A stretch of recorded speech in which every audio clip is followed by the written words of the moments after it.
problems by Monday. The class sighs as one, instantly regretting slacking off, but still acutely aware of the more pressing issues at hand. The classroom empties in a blink as everyone rushes to the last-minute festival preparations. I stay behind and try to quickly finish the questions so I don't have to bother with it over the rest of the weekend, with the festival and all tomorrow.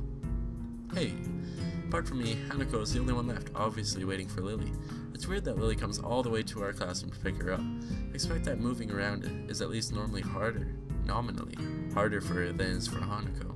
But it's not my business. I naturally don't ask about it from Hanako. Despite the relative proximity of our seats, neither tries to strike up a conversation. Why not? About that or anything else either. So an oppressive silence falls upon the classroom. Time passes in silence. Probably just 15 minutes or so, but feels longer. I turn pages of my notebook. Hanako turns pages of the novel she's reading. My pencil head splinters against the paper just when I was about to finish a paragraph. The sound of my irrigated sigh and subsequent fumbling around for a sharpener feel like they're breaking the mood in the classroom. Hanako keeps her eyes firmly away from my direction. Before long, Lily's tall figure appears in the doorway. Hanako. Oh my god. You're just like magnet. Her name is all it takes to make Hanako jump up from her desk and run to Lily. They talk quietly for a moment, but it isn't long before Lily leaves down the hall and Hanako idles back into the classroom. Take your seat once again. I watch Hanako out of the corner of my eye. Out of sheer curiosity, I had the idea that the two would be separated. For a couple of minutes, she does nothing but sit with her chin in her hands, staring at the desk dejectedly. The boredom evidently became too much for her, though, her slender frame reaching into her bag and pulling out a small book. Come to think of it, that isn't the one I saw her reading at the library. She must be quite a fast reader to get through them at this rate. After about 10 minutes of restlessly shuffling in her seat and trying to read, Hanako closes her book and leaves too. Why wouldn't you just talk to her? As should I, since the assignment is all but finished and there's nothing else to do in the classroom. Not that I have anything to do anywhere else, either. The school is a beehive of activity, but nobody pays me any heed. I saunter past classroom filled with students frantically doing this and that, buzzing around like little worker bees. Who would have guessed the school day is over? It's a bit quieter outside, but not by much. People zip by left and right, hurrying as quick as they can, busy and energetic. I feel the opposite. The midday sun seems to be draining all the spirit of my body, making it feel limp all over. Warm, soft air flows inside my shirt, feeling like a cushion. I yawn lazily, thinking about what I'd do. I drop off my books at the dorm first, and then something I haven't decided yet. Maybe Kenji is in his room. Don't talk to him. Don't like him. No. On the way to the dorms, I spot Emmy coming my way, running despite not having those weird running prosthetics on. I wave at her and she skids to a stop. Yo, Hisao! Spatters of white and green paint adorn her nose and chin respectively, but her smile is wide, and it seems it always is. She leans closer to me, amplifying the feeling she is examining me. What you doing? Nothing really. I don't have anything to do for the festival and everyone else seems to be doing something important. That's perfect, then you can help me and Rin. With the festival With the festival preparations? Yeah, I'm not sure if I would be much help. That's fine, I'm not much help either. Emmy grabs my wrist and starts dragging me back inside the school quite forcefully. Even her walking speed is more like jogging, making me stumble over myself simply trying to keep up. The stairs slow Emmy down a bit. Maybe it's hard to climb with her legs, or maybe she finally ran out of breath. Yeah, right. We go all the way back to the third floor and to the seniors' hallway, ending up where I left 5 minutes ago. I could just as well have stayed here waiting for Emmy, had I known. So, is Rin working on that mural still? That's right, she needs all kinds of paints and brushes and stuff, so I went to get them from the art classroom. And you need me to help with that. Well, Rin told me you had already helped her, so I thought you wouldn't mind. I see. Look what you got into. So, thanks to Emmy's flaky logic, here I am again, collecting stuff from the art classroom for other people. The room is empty apart from ourselves, and the lonely specks of dust floating in the air. Emmy skips straight away to the back wall, digging out a tiny crumpled piece of paper from her pocket. While she tries to make sense of the scrawled handwriting, I take a closer look at the materials lying around her. Dozens of paint cans and bottles are arranged on the shelves in a most unorganized fashion. Some look like they have been left there for several decades, relics of previous art club generations. Next to the heavy stacks of neatly piled drawing paper are boxes full of different sized brushes and unsorted crayons. The smell of paint, turpentine, and fresh paper in the stale air, mixing in my nostrils to form that unmistakable scent of art. Emmy studies her notes, comparing them to markings on the various paint cans, and passes them to me as she finds the correct matches. She stretches her neck to look at the topmost shelf, but it's not quite enough. Her eye levels stay below the shelf no matter what she does. Emmy gives up and just looks up at the shelf longingly, like a child at a toy store, huffing in annoyance. After a building anger, she starts jumping up and down, apparently trying to speed read the labels during the fraction of a second that she can see them and catch what she can. It's no surprise that she fails miserably and almost manages to bring the entire shelf crashing down. You big dummy. Now I see why me lending a hand here would be useful.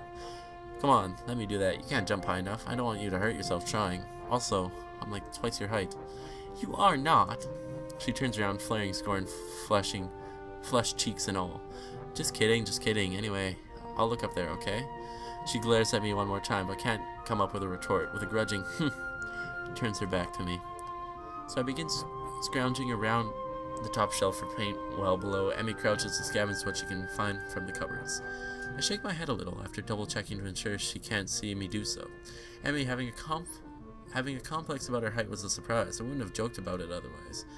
She seems easygoing, but I guess everyone has their weak spots. Shutter shade. Only after we have almost all the items collected and spread out on a desk like a treasure hunter's spoils, do I realize that it wasn't necessarily the height jab that got her riled up. She might not like to be told she can't do something, like jump, but Emmy herself seems to have forgotten all about it already. Quick to anger, quick to forgive. She's that type of a person? At least she doesn't seem to have taken anything to heart as she chatters away happily while we pick up the rest of the items and then make our way back to Rin. I chivalrously carry the bulk of the materials as we make our way towards the dormitories. Rin is really stressed about getting her painting done. It's her own fault though, she should have started earlier. Is she going to make it? No idea. Looks good to me, but with Rin, you never know what's going on. I found her this morning, lying in front of the dorm in fetal position. She hadn't slept all night. I can't believe that the night nurses hadn't found her. And now she's painting again like crazy. Yeah, I noticed that she comes off as kinda unhinged, so to speak.